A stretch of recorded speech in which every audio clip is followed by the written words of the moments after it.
I'm here with Sarah Fox, Development Coordinator, to learn more about Thorpe Recovery Center's new social media campaign.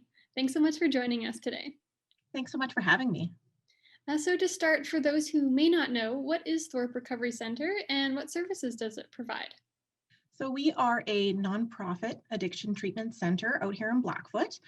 We've been around for 45 years now, and we actually started in Lloydminster. And 9 years ago, we moved out to the country, and we provide medically supported detox. Residential addiction treatment programs. So, that's a 42-day program where you learn about addiction, how it has affected your life, and you gain the skills to cope with it in hopes to live a life in recovery. And we also provide continuing care, which is more of an after treatment program, and also supports for families.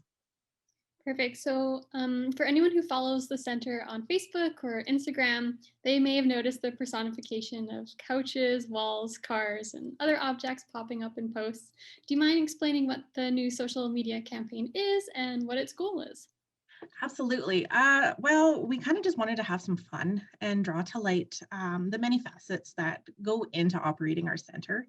We have such a wonderful team and we love to praise them, but there's also some weird little things that go on that we rely on in order to make our program possible.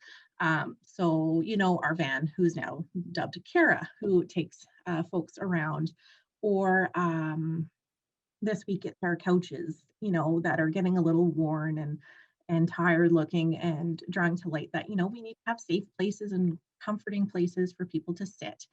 And it's all about creating a safe and welcoming environment where we're at. And yeah, it all started just because we actually got a grant from the FCC to replace 3 of our boilers here at the center, as the building's about 10 years old and everything's starting to come to its end of life, and we needed to replace them. So new boiler, and there was the opportunity to have it hooked up to the internet just for some data and controls. And we had a good laugh just thinking, what if it took over our social media? And that's honestly where it started. So Buster came about taking over our social media for a week, and then he passed it around to his friends. And yeah, we're about midway right now, and I've been having a lot of fun creating it. If anything, it's just a personal project of mine that I'm having a good laugh, but we really hope it just engages people in seeing what the center's like. You do get a peek behind the curtain to see what the center looks like, and a lot of the different facets that go into recovery.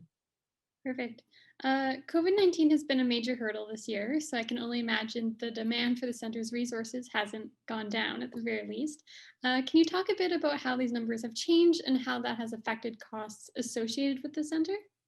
Absolutely. Yeah, COVID's been a blessing and a curse, I guess.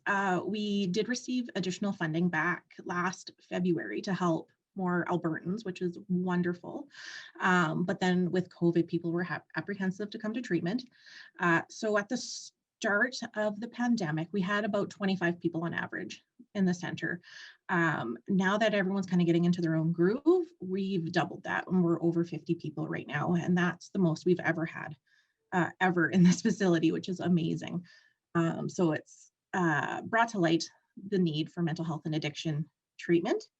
And of course, our costs have gone up. Food, replacing things, PPE. We're going through things a lot faster now. And one of the things that we're looking to replace is our mattresses. If you think 9 years of the same mattress, over 3,000 people have slept on these mattresses. It's a lot. And yes, we're looking to replace those, which is like $25,000, I think. We've had to do some upgrades to the gym due to distancing and having increased number of people. We can't fit into the same group rooms that we used to. So now our giant gym is used for lectures and group activities and art therapy. It's turned into a real multi-purpose space. But it was really echoey. It has a nice vaulted ceiling. It's, nice and bright, but not very effective for meetings. So we had to put in some blinds and sound panels, and now it's a really functional space. And I think we're hoping to do some more adjustments in the future too. And how can people support the Thorpe Recovery Center? There's many ways you can share those posts. If they make you laugh, please share it. Any way to highlight what's going on here at the center.